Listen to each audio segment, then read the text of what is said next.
کل بہرحال چند دنوں سے یہ عرض کر رہا تھا کہ ہمارے اعمال کے نتیجے میں ایک صفت ہمارے اندر وجود میں آتی ہے، اور کل یہاں تک پہنچا تھا کہ انسان کی جو برزخ ہے انہی صفات کے ساتھ ہوگی۔ یہ جو علم ہم کتابوں سے حاصل کرتے ہیں یہ شاید پہلے سکرات الموت ہی میں ختم ہو جائے، لیکن وہ علم جو علم حضوری ہے، نالج بائی پریزنس، ایک ہوتا ہے نالج بائی کانسیپٹس اور ایک ہوتا ہے نالج بائی پریزنس۔ جب مجھ میں اداسی ہو، خوشی ہو، تو مجھے کانسیپٹ خوشی نہیں حاصل ہوتا، خوشی کا کانسیپٹ حاصل نہیں ہوتا، خود خوشی ہوتی ہے جس نے میرے وجود کو بھرا ہوا ہوتا ہے۔ اسے کہتے ہیں نالج بائی پریزنس، ایک ریئلٹی ہے جو میرے وجود میں ہے۔ خوب یہ جو ریئلٹی ہوتی ہے میرے مرنے کے بعد میرے سے زائل نہیں ہوتی، میری پرسنالٹی اس طرح سے ڈیولپ ہوتی ہے، انہی ساری صفات کے ذریعے سے میری شکل بنتی ہے۔ اور جب میں مر جاؤں گا، اچھی صفات ہوئی تو اب برزخ میں سعید ہوں، عالم مثال میں سعید ہوں، خوش رہوں گا۔ لیکن اگر بری صفات ہوئی تو اب میں وہیں پر معذب رہوں گا، عذاب میں مبتلا رہوں گا کہ یہ کس طرح کی شکل ہے جو میں نے اپنے اعمال کے نتیجے میں اور اپنی صفات کے نتیجے میں بنا ڈالی۔ پھر وہاں پر تطہیر کا ایک عمل جاری ہوگا، لیکن اس کا بہت طولانی وقت ہے، وہاں کا ٹائم ڈیفرنٹ ہے، یہاں کا ٹائم ڈیفرنٹ ہے۔ بعض علماء نے کہا یہاں پر اگر آپ نے ایک بری صفت کو ختم کرنا ہو 40 دن محنت کریں، اس صفت کو چھوڑ سکتے ہیں، لیکن اگر وہاں پر آپ نے وہ صفت چھوڑنی ہو تو ممکن ہے 700 سال لگے، وہ بھی برزخ کے، یعنی طولانی ایک عرصہ ہوگا۔ تو یہی وقت ہے، اسی وقت میں ہم لوگ ان بری صفات کو چھوڑ کے اور اچھی صفات بنا لیں، جلدی ہو سکتا ہے، ورنہ وہاں بہت محنت درکار ہوگی اور طولانی ہوگا۔ ایک درود پڑھیے محمد و آل محمد علیہ السلام۔ جب یہ صفات ہم میں آ جاتی ہے نا عزیزان، تو پھر ہم لوگ کیا ہوتا ہے، ہم لوگ انسان بنتے ہیں۔ اب توجہ کیجئے، الرحمن علم القرآن خلق الانسان۔ علماء نے کہا اس قرآن کے بغیر میں انسان نہیں بن سکتا۔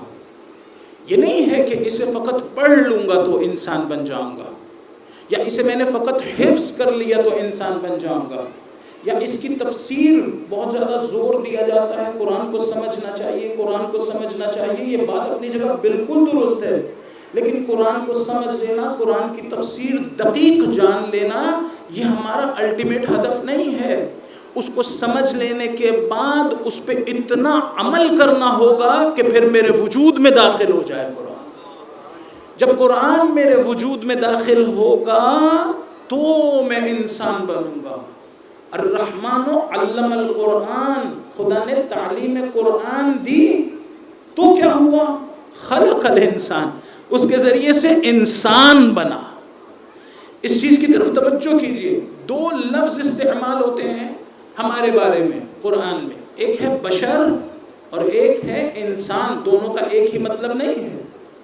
بشر، دیکھیں میں ایک ایسی مخلوق ہوں، میں اتنے دن سے عرض کر رہا ہوں، جس کے 2 قسم کے چہرے ہیں، 2 ڈائمنشنز ہیں۔ یہ جو ہماری ظاہری ڈائمنشن ہے اسے بشر کہتے ہیں۔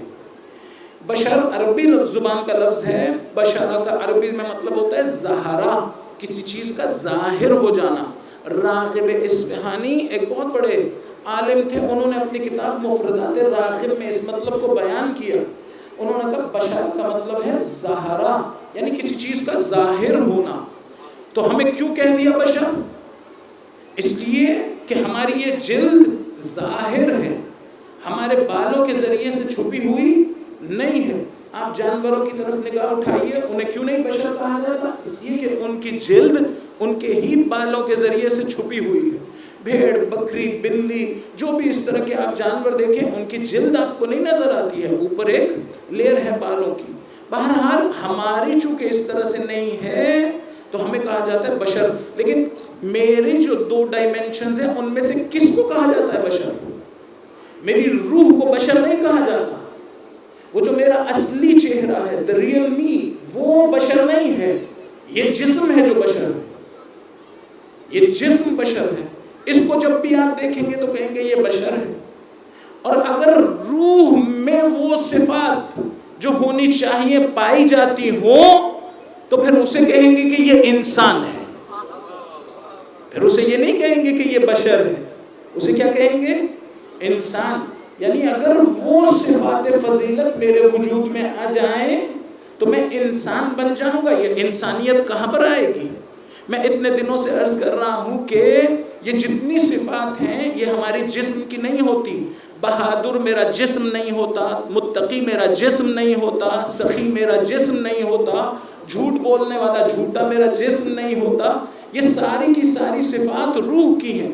اگر روح میں یہ ساری اچھی صفات آ جائیں تو پھر وہ روح انسانیت کے درجے پہ فائز ہوتی ہے. اگر یہ صفات نہ آئے تو وہ بشر ہوگا، انسان نہیں ہوگا. مولا طواف کر رہے ہیں یا خانہ کعبہ حج کی نیت سے گئے ہیں اور ایک مرتبہ مولا کے ساتھ جو صحابی ہے وہ کہتا ہے ما اکثر الحجیج و اقل الضجیج. حاجی کتنے زیادہ ہیں، آوازیں کتنی کم ہیں. مولا کہتے ہیں ایسے نہ کہو، برعکس کہو ما اقل الحجیج و اکثر الضجیج. حاجی بہت تھوڑے ہیں، آوازیں بہت زیادہ ہیں. اس نے کہا مولا ایسے کیوں کہہ رہے ہیں؟